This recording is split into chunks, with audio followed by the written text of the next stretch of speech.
ചരിത്രമെഴുതിയവർ പലരും കാണും, പക്ഷെ ചരിത്രം സൃഷ്ടിച്ചത് നമ്മളാണ്. ഈ ചിത്രത്തിന് ഒരുപാട് കഥകൾ പറയാനുണ്ട്. വളരെ പ്രധാനപ്പെട്ട ഒരുപാട് പ്രത്യേകതകളുള്ള ഒരു ചിത്രമാണിത്. നമുക്ക് ഡീറ്റെയിൽസിലേക്ക് കടക്കാം. പക്ഷെ അതിനു മുമ്പ് നിങ്ങൾ അറിഞ്ഞിരിക്കേണ്ട ഒരു കാര്യം, നേതാജി സുഭാഷ് ചന്ദ്രബോസിൻ്റെ ഒരുപാട് ചിത്രങ്ങളൊന്നും അവൈലബിൾ അല്ല. കളർ ചിത്രങ്ങൾ പ്രത്യേകിച്ചും.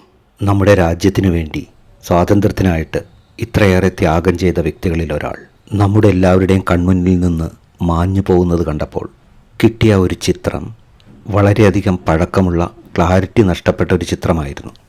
അതിനെ എൻഹാൻസ് ചെയ്ത് ഹൈ റെസൊല്യൂഷനാക്കി ബ്ലാക്ക് ആൻഡ് വൈറ്റിൽ നിന്ന് കളറിലേക്ക് കൺവെർട്ട് ചെയ്ത് അതിനുശേഷം മൊമെൻറ്റ്സ് എല്ലാം ആഡ് ചെയ്ത് അതിനെ വീഡിയോ ആക്കി കഴിഞ്ഞപ്പോൾ ചരിത്രം ഇവിടെ വഴിമാറുന്നു. ഇത് ലോകത്തിലെ തന്നെ ആദ്യത്തെ 1943 ജൂലൈ 12 സുഭാഷ് ചന്ദ്രബോസ് രൂപീകരിച്ച ഇന്ത്യൻ നാഷണൽ ആർമിയുടെ പൂർണ്ണമായും വനിതകളാൽ നിയന്ത്രിക്കപ്പെടുന്ന ഒരു റെജിമെൻ്റാണ്. റാണി ഓഫ് ഝാൻസി റെജിമെൻ്റ് എന്നാണ് ഈ യൂണിറ്റിൻ്റെ പേര്. ഈ ചിത്രങ്ങളിലുടനീളം നേതാജി സുഭാഷ് ചന്ദ്രബോസിനൊപ്പം കാണുന്ന മലയാളിയായ ക്യാപ്റ്റൻ ലക്ഷ്മിയായിരുന്നു ഈ യൂണിറ്റിനെ നയിച്ചിരുന്നത്.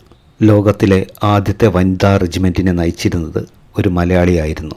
നമുക്കേവർക്കും അതിൽ അഭിമാനിക്കാം. ഇന്നും അതങ്ങനെ തന്നെയാണ്. ലോകത്തിൻ്റെ ഏത് ഭാഗത്ത് ചെന്നാലും മലയാളികളില്ലാത്ത ഒരു സ്ഥലം പോലുമില്ല.